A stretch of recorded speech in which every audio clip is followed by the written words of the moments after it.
Welcome बच्चों। आज के लेक्चर में हम देखेंगे जब इलेक्ट्रॉन किसी एटम में एक शेल से दूसरे शेल में जंप करता है या बोल लो ट्रांजिट होता है तो वो कितनी एनर्जी एब्जॉर्ब करता है या कितनी एनर्जी एमिट करता है, इसकी कैलकुलेशन कैसे की जाती है। सिंपली अगर मैं टॉपिक बोलूँ तो इस टॉपिक को हम बोल सकते हैं एनर्जी डिफरेंस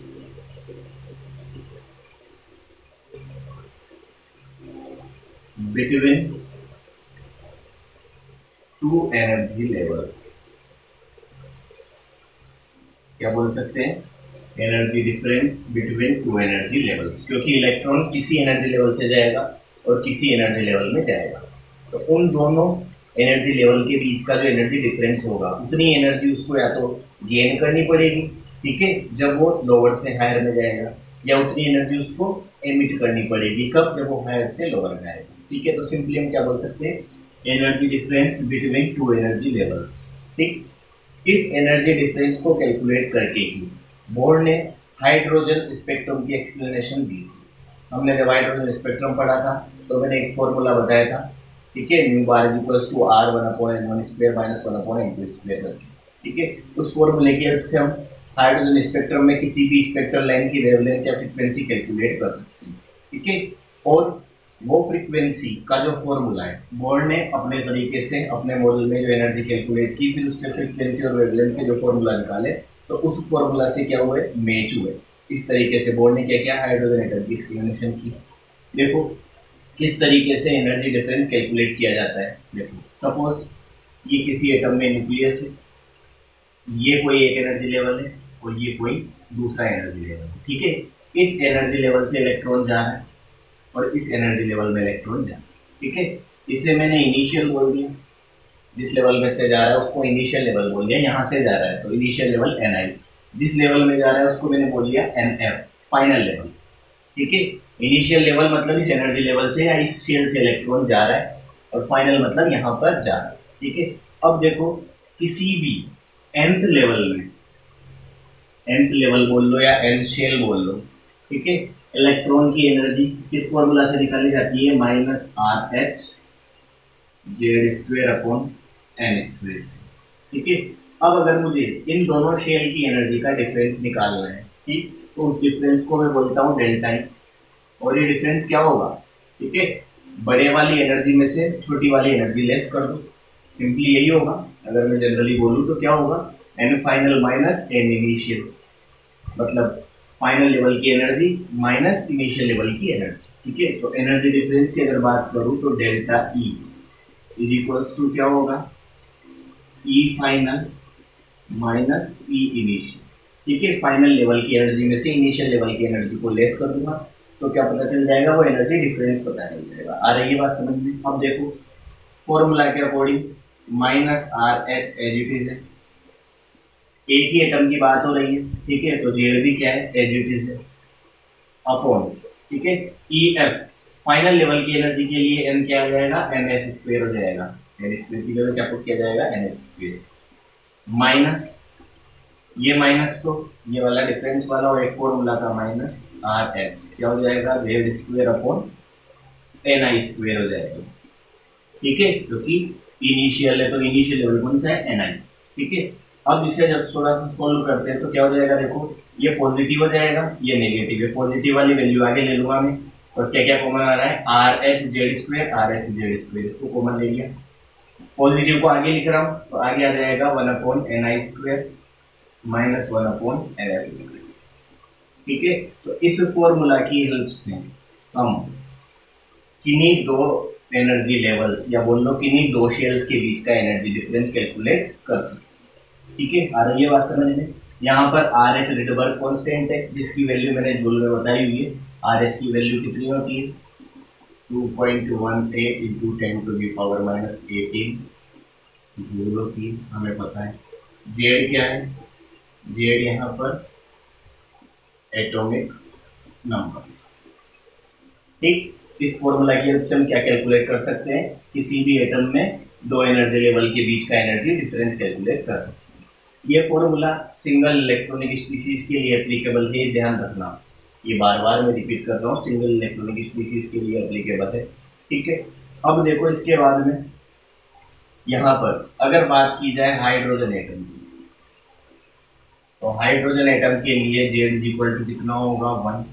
जैसे ही Z is equal to 1 put करते हो, delta E is equal to कितना हो जाएगा आर एच, जेड की वैल्यू 1, 1 का स्क्वायर 1 हो जाएगा 1 upon N I square minus 1 upon N H square. आ रही है बात समझ में? ठीक है, तो ये हाइड्रोजन एटम के लिए क्या निकाल लिया अपन ने, energy difference between two energy level calculate कर लिया। ठीक, इसके बाद में देखो अब एनर्जी के बाद, ठीक, सपोज हमें फ्रीक्वेंसी या वेवलेंथ एटसेट्रा की कैलकुलेशन करनी है तो क्या करेंगे, देखो इधर बहुत सिंपल है, जब एनर्जी आ गई तो बाकी चीजें तो आ ही जाएगी। क्यों? क्योंकि हमें पता है प्लांक्स क्वांटम थ्योरी क्या बोलती है, जो एनर्जी होती है किसके इक्वल होती है, एच न्यू के इक्वल होती है। ठीक, तो डेल्टा ई की जगह मैंने क्या लिख दिया, एच न्यू लिख दिया। इधर क्या चल रहा है, R H 1 upon N I square minus 1 upon N H square. Clear? यहाँ से अगर फ्रिक्वेंसी न्यू की वैल्यू मुझे कैलकुलेट करनी है तो क्या हो जाएगा, एच डिवाइड में आ जाएगा, तो ये हो जाएगा R H upon small H 1 upon N I square minus 1 upon N H square. ठीक है, तो ये किसकी वैल्यू आ गई, फ्रिक्वेंसी न्यू की वैल्यू आ गई। यहाँ से हम फ्रिक्वेंसी न्यू की वैल्यू कैलकुलेट कर सकते। ठीक है, इसी तरीके से सपोज हमें क्या निकालना है, वेवलेंथ या बोल लो वेव नंबर निकालना है। तो वेव नंबर क्या होता है, वेव नंबर होता है nu bar is equals to 1 upon lambda, और 1 अपॉन लेमडा को अपन क्या लिख सकते हैं, देखो हमें पता है C is equals to nu lambda होता है। यहाँ से अगर मैं 1 अपॉन लेमडा की वैल्यू निकालता हूँ तो क्या हो जाएगा, न्यू बाई सी। तो इसी को न्यू बाई सी भी लिख सकते हैं, और न्यू की वैल्यू फ्रिक्वेंसी की वैल्यू अभी निकाले तुमने, क्या था R H upon H 1 upon N I square minus 1 upon N F square. Clear? और सी एज इट इज। ठीक है, तो ये किसके लिए, वेव नंबर के लिए फॉर्मूला है। जब R H upon C H, C भी कॉन्स्टेंट है velocity of light, H Planck's constant, और आर एच क्या है, रिडबर्ग कॉन्स्टेंट की वैल्यू किसमें, जूल में। जब इस क्वांटिटी को सोल्व करते हो तो इसकी वैल्यू आती है 109677 सेंटीमीटर इनवर्स। ठीक है, ये वैल्यू आती है, और इस वैल्यू से तुम्हें एक फॉर्मूला याद आ रहा होगा, जब मैंने हाइड्रोजन स्पेक्ट्रम में दिखाया था रिट्ज फॉर्मूला, तो वो क्या था, nu bar is equals to 1 upon lambda is equals to nu by C is equals to क्या था, 109677 1 upon n1 square minus 1 upon n2 square. ठीक है, जहां इनिशियल लेवल ni बोला हुआ है वहां उसको n1 बोला हुआ है, कोई दिक्कत नहीं है। यहाँ फाइनल लेवल nf बोला हुआ है, वहां क्या बोला हुआ था, n2। ठीक है, तो इस तरीके से बोहर ने हाइड्रोजन स्पेक्ट्रम की कैलकुलेशन या बोल सकते हो एक्सप्लेनेशन की, किस तरीके से उसने फ्रीक्वेंसी या बोल लो वेव नंबर के लिए वही फॉर्मूला निकाल दिया जो फॉर्मूला रिट्ज ने बताया। ठीक है, इस तरीके से किसकी एक्सप्लेनेशन की, हाइड्रोजन स्पेक्ट्रम की एक्सप्लेनेशन की, और इस तरीके से अपन किसी एटम में दो एनर्जी लेवल के बीच में एनर्जी कैलकुलेट कर सकते हैं, फ्रीक्वेंसी कैलकुलेट कर सकते हैं, वेवलेंथ वेव नंबर कैलकुलेट कर सकते हैं। आ रही है बात समझ में? ठीक है, ni बोल लो या n1 बोल लो जिस लेवल से इलेक्ट्रॉन जा रहा है, nf बोल लो या n2 बोल लो जिस लेवल में इलेक्ट्रॉन जा रहा है। ठीक है, जहां से जा रहा है, जहां पे जा रहा है ni अलग हो गया। ठीक, अब यहाँ पे एक चीज जो समझने की है, ठीक है, बहुत सी बार क्या है, ni इसको ले इनिशियल लेवल, किसको ले फाइनल लेवल, किसको ले, इसको कंफ्यूजन हो जाता है। तो सिंपली इसमें कोई परेशान होने वाली बात नहीं है। देखो, इफ इलेक्ट्रॉन एब्जॉर्ब एनर्जी, अगर इलेक्ट्रॉन क्या कर रहा है, एनर्जी एब्जॉर्ब कर रहा है। ठीक है, मतलब बोल सकते हो एनर्जी का एब्जॉर्प्शन हो रहा है। तो एनर्जी का एब्जॉर्प्शन कब होगा, ये न्यूक्लियस, ये एक लेवल, ये दूसरा लेवल, इसको अगर मैं इनिशियल बोलूँ, इसको फाइनल बोलूँ, तो एनर्जी कब एब्जॉर्ब करेगा, जब लोअर लेवल से, ये लोअर लेवल इससे हायर लेवल में जाएगा, तो क्या होगी, एनर्जी एब्जॉर्ब होगी। ठीक, तो एब्जॉर्प्शन के केस में क्या होगा, एन फाइनल जो है ऑलवेज ग्रेटर होगा किससे, एन इनिशियल से। ठीक है, और इस केस में जो एनर्जी की वैल्यू आएगी डेल्टा ई, वो कैसी आएगी, पॉजिटिव आएगी। तो पॉजिटिव साइन क्या रिप्रेजेंट करेगा, एनर्जी क्या हुई है, एब्जॉर्ब हुई है। ठीक है, अगर आपने कोई क्वेश्चन सोल्व किया उसमें एनर्जी पॉजिटिव आई है, इसका मतलब क्या हुआ, एनर्जी एब्जॉर्ब हुई है।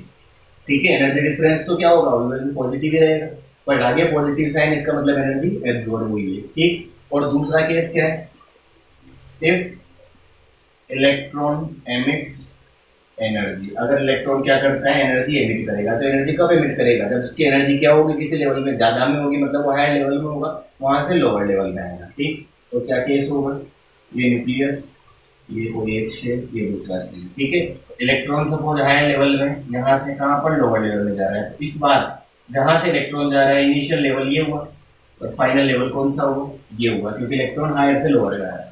ठीक, तो जब इलेक्ट्रॉन एनर्जी एमिट करता है तो Ni की जो वैल्यू है ज्यादा होती है, किससे, Nf से। Ni बड़ा है, Nf से हाई लेवल है Ni, जहां से इलेक्ट्रॉन जा रहा है। ठीक है, और इस केस में जो एनर्जी डिफरेंस होगा वो कैसा होता है, नेगेटिव होता है। कैसा होता है, नेगेटिव होता है। और हमें पता भी है एनर्जी एमिट हो रही है, एमिट होने वाली एनर्जी क्या है, नेगेटिव। तो नेगेटिव साइन किसको रिप्रेजेंट कर रहा है, एनर्जी एमिट हो रही है। पॉजिटिव साइन किसको रिप्रेजेंट कर रहा है, एनर्जी एब्जॉर्ब हो रही है। ठीक है, तो आंसर में नेगेटिव पॉजिटिव साइन है, उससे कोई मतलब नहीं है। अगर नेगेटिव आ गया इसका मतलब एनर्जी एब्जॉर्ब हो रही है। ठीक है, एनर्जी डिफरेंस तो क्या होगा, वही होगा जो नंबर वाली वैल्यू आई है। ठीक, साइन तो केवल इसको रिप्रेजेंट कर रहा है, एनर्जी कब एब्जॉर्ब हो रही है और कब एमिट हो रही है। तो वो कैसे ध्यान रखना है, जब फाइनल लेवल बड़ा है, इनिशियल लेवल छोटा है। ठीक है, लो लेवल से हाई लेवल में जा रहा है, तो एनर्जी एब्जॉर्ब होगी, एनर्जी की वैल्यू, एनर्जी डिफरेंस पॉजिटिव आएगा। और जब हायर से लोअर में आएगा, एनर्जी डिफरेंस नेगेटिव होगा, मतलब एनर्जी एमिट होगी। ठीक है, तो ये चीज ध्यान रखनी है, इसमें कंफ्यूज नहीं होना है। फॉर्मूला मैंने सारे बता दिए किस तरीके से बनाने, एनर्जी डिफरेंस का फॉर्मूला वो हमें पता है। ठीक, इसके बाद जो चीज ध्यान रखनी है वो क्या है, एक चीज ये ध्यान रखो, सपोज इलेक्ट्रॉन किसी nth लेवल से, nth लेवल कोई सा भी लेवल, ठीक है, किसी nth लेवल से कहां पर जा रहा है, ग्राउंड स्टेट में जा रहा है। ग्राउंड स्टेट का मतलब लोअर एनर्जी स्टेट कितनी होगी, n=1। जब इलेक्ट्रॉन किसी भी लेवल से, n का मतलब कोई सा भी लेवल, 2 3 4 5 6 7 एक्सेट्रा, ठीक है, किसी भी लेवल से n=1 में आता है। ठीक है, तो हमने देखा था जब इलेक्ट्रॉन्स के ट्रांजिशन होते हैं डिफरेंट लेवल्स में, तो ये तो क्या होती है, स्पेक्ट्रल लाइन प्रोड्यूस होती है। हाइड्रोजन स्पेक्ट्रम में मैंने बताया था n=1 2 3 4 5 6, वो लेक्चर देख लेना एक बार, डायग्राम बनाया था पूरा, फिर बहुत सारी लाइंस बताई थी और मैंने बोला था लाइन किसको रिप्रेजेंट कर रही है, इलेक्ट्रॉन्स के ट्रांजिशन को, मतलब इलेक्ट्रॉन किसी एक लेवल से दूसरे लेवल में जा रहा है। ठीक, तो जब इलेक्ट्रॉन किसी nth लेवल से किस में आ रहा है, n=1 में, जैसे देखो ये न्यूक्लियस, इसके अराउंड ये क्या है, शेल्स है।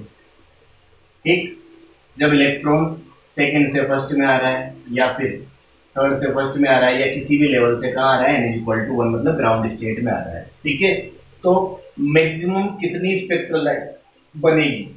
ठीक है, बात की जाए total number of spectral lines की, तो वो किस फॉर्मूला से कैलकुलेट की जाती है, n-1 डिवाइडेड बाय 2 से। यहाँ n क्या है, n वो एनर्जी लेवल है जहां से इलेक्ट्रॉन जा रहा है। ठीक है, कहां पर जा रहा है वो तो फिक्स कर ही दिया, ग्राउंड स्टेट में ही जाएगा। जब इलेक्ट्रॉन किसी भी लेवल से ग्राउंड स्टेट में जाएगा तो total number of spectral line अगर पूछ ली जाए कितनी स्पेक्ट्रल लाइन बनेगी, तो कितनी बनेगी, n-1 डिवाइडेड बाय 2। आ रही है की बात समझ में। जैसे देखो एक एग्जांपल, इलेक्ट्रॉन n=4 से कहां पर जा रहा है, n=1 में, तो total number of spectral line अगर मैं कैलकुलेट करूं तो n की वैल्यू कितनी है, 4 × 4 - 1 डिवाइडेड बाय 2, कितना हो जाएगा, 2 का कैंसिल, कितनी 6 लाइन्स आएगी। कितनी लाइन्स आएगी, 6 स्पेक्ट्रल लाइन्स पॉसिबल हो सकती। वो कौन कौन सी होगी उससे मतलब नहीं है, total number of spectral line पूछी जाए तो इस फॉर्मूला से कैलकुलेट कर सकते हैं। कब, जब इलेक्ट्रॉन किसी nth लेवल से n=1 ग्राउंड स्टेट में है, पहली बात। दूसरी बात देखो, अगर इलेक्ट्रॉन किसी लेवल से ग्राउंड स्टेट में न आकर किसी और लेवल में चल जाए, मतलब सिंपली मैं बोल लूं किसी लेवल n2 से किसी लेवल n1 में आ जाए, किसी लेवल n2 से किसी लेवल n1 में आ जाए, n1 यहाँ पे 1 के इक्वल नहीं है, आ रही होगी बात समझ में। तो किसी हाई लेवल से अगर किसी लोअर लेवल में और n2 से n1 में आ जाए, यहाँ n1 1 के इक्वल नहीं है, जैसे इलेक्ट्रॉन 4th लेवल से सेकंड में आ जाए, 3 से सेकंड में आ जाए, ठीक है, 5 से 4th में चला जाए, 6 से 3 में चला जाए, 8 से 5th में चला जाए, किसी भी लेवल से किसी दूसरे लेवल में n2 से n1 में चला जाए। ठीक है, इस केस में जो total number of spectral lines होगी, total number of spectral lines वो इस फॉर्मूला से कैलकुलेट की जाएगी, n2 minus n1 into n2 minus n1 minus 1 divided by 2। ठीक है, इस फॉर्मूला की हेल्प से total number of spectral line calculate की जा सकती है। कब? जब इलेक्ट्रॉन किसी लेवल n2 से किसी लेवल n1 में जाए। ठीक है, ये दूसरा केस है, पहला केस बता दिया। जैसे एग्जांपल देखो, जब इलेक्ट्रॉन किसी 8th लेवल से, ठीक है, n की वैल्यू 8 है, n2 8th लेवल से किसमें 5th लेवल में जा रहा है, और तुमसे पूछ लिया जाए total number of spectral line calculate करके बताओ, तो क्या करना है? 8 minus 5 n2 minus n1, 8 minus 5 minus 1 n2 minus n1 minus 1 divided by 2। देखो 8 माइनस 5 कितना हो गया? 3। 8 माइनस 5 और माइनस 1 कितना हो गया? माइनस 6, मतलब ये हो गया इंटू 2 डिवाइडेड बाय 2। कितनी आ गई? 3 स्पेक्ट्रल लाइन्स। आ रही होगी बात समझ में? तो ये चीजें हमें याद होनी चाहिए। क्लियर? इसके बाद देखो, अब आगे देखते हैं हम बोर्स मॉडल की लिमिटेशंस। ये बोर्स मॉडल के बारे में स्टडी कर लिया हमने, जो जो चीजें हमारे काम की थी। ठीक है, अब इसके बाद क्या देखेंगे? बोर मॉडल की लिमिटेशन, मतलब बोर्स का जो मॉडल है, बोर एटॉमिक मॉडल, वो किन किन चीजों को एक्सप्लेन नहीं कर पाया। तो देखो लिमिटेशंस में मैं डायरेक्ट बता देता हूँ। ठीक है, टॉपिक नहीं डाल रहा हूँ, टॉपिक होता है क्या है? लिमिटेशंस ऑफ बोर्स मॉडल या ड्रॉबैक्स ऑफ बोर मॉडल। जब बोर ने एटॉमिक मॉडल दिया अपना, तो वो क्या तो एक्सप्लेन कर गया, ठीक, और क्या नहीं कर पाया, तो जो चीज नहीं कर पाया उसकी लिमिटेशंस होगी। फर्स्ट लिमिटेशन क्या है? Applicable only for single electronic species. ठीक है, या इसको बोल सकते हो it could not explain multi electronic species. ठीक है, ये केवल सिंगल इलेक्ट्रॉनिक, मतलब ऐसे एटम्स जिनमें केवल एक इलेक्ट्रॉन है, उन्हीं के लिए एप्लीकेबल है। जैसे हाइड्रोजन हो गया, helium plus, lithium 2 plus etcetera, ये मैंने बताया हुआ, स्टार्टिंग से बोल रहा हूँ, केवल सिंगल इलेक्ट्रॉनिक स्पीशीज के लिए एप्लीकेबल है। मल्टी इलेक्ट्रॉनिक जिनमें एक से ज्यादा इलेक्ट्रॉन है, उनके लिए एप्लीकेबल नहीं है। तो ये पहली लिमिटेशन है। ठीक, दूसरी लिमिटेशन क्या है? दूसरी लिमिटेशन है it couldn't explain about fine lines in hydrogen spectrum. Hydrogen spectrum में जो फाइन लाइन्स है, उनके बारे में इसमें कोई एक्सप्लेनेशन नहीं दी। मतलब हाइड्रोजन स्पेक्ट्रम में जो स्पेक्ट्रल लाइन्स होती है, ठीक है, जब इन्हें, ठीक है, किसी हाई रिजोल्यूशन डिवाइस से देखा गया, तो ये एक स्पेक्ट्रल लाइन दो छोटी छोटी स्पेक्ट्रल लाइन्स में डिवाइड होती हुई दिखाई दी। ठीक है, उसे बोलते हैं डबलेट, मतलब एक लाइन दो लाइन में डिवाइड हुई। ठीक है, इसे क्या बोला जाता है? Fine lines. तो इन फाइन लाइन्स के बारे में कोई एक्सप्लेनेशन नहीं दी बोर्स एटॉमिक मॉडल में। उसके अलावा, ठीक है, ये स्टार्क और जीमान इफेक्ट को भी एक्सप्लेन नहीं करता है। It couldn't explain Stark effect and Zeeman effect. ये स्टार्क इफेक्ट और जीमान इफेक्ट को भी एक्सप्लेन नहीं करता है। स्टार्क इफेक्ट क्या चीज होती है? इलेक्ट्रिक फील्ड की प्रेजेंस में स्पेक्ट्रल लाइन की स्प्लिटिंग क्या कहलाती है? स्टार्क इफेक्ट कहलाती है। ठीक है, स्प्लिटिंग ऑफ स्पेक्ट्रल लाइंस, ये स्पेक्ट्रल लाइंस, ठीक है, splitting of spectral lines in the presence of electric field. जब इलेक्ट्रिक फील्ड अप्लाई किया जाता है, तो जो स्पेक्ट्रल लाइंस है वो क्या हो जाती है? स्प्लिट हो जाती है। मतलब जो एक स्पेक्ट्रल लाइन है, ठीक है, वो क्या हो जाएगी? बहुत सारी स्पेक्ट्रल लाइंस में डिवाइड हो जाती है। कब? इलेक्ट्रिक फील्ड की प्रेजेंस में। इसे क्या बोला जाता है? स्टार्क इफेक्ट बोला जाता है। तो ये स्पेक्ट्रल लाइंस जो है स्प्लिट क्यों हो जाती है इलेक्ट्रिक फील्ड की प्रेजेंस में, इसके बारे में कोई एक्सप्लेनेशन नहीं दी बोर्ड ने। इसके अलावा जीमान इफेक्ट क्या होता है? वो भी क्या होता है? सिंपली स्प्लिटिंग ही होता है, बट इलेक्ट्रिक की जगह कौन सा? Magnetic field. ठीक है, splitting of spectral lines in the presence of magnetic field. तो मैग्नेटिक फील्ड अप्लाई करने पे स्पेक्ट्रल लाइन स्प्लिट क्यों हो जाती है? इलेक्ट्रिक फील्ड अप्लाई करने पे splitting line, sorry, spectral line split क्यों हो जाती है? इनके बारे में कोई एक्सप्लेनेशन नहीं दी किसने? Bore atomic model. आ रही होगी बात समझ में? इसके अलावा लास्ट लिमिटेशन क्या थी? कोई भी एटम आपस में कंबाइन होके मॉलिक्यूल फॉर्म कर लेता है।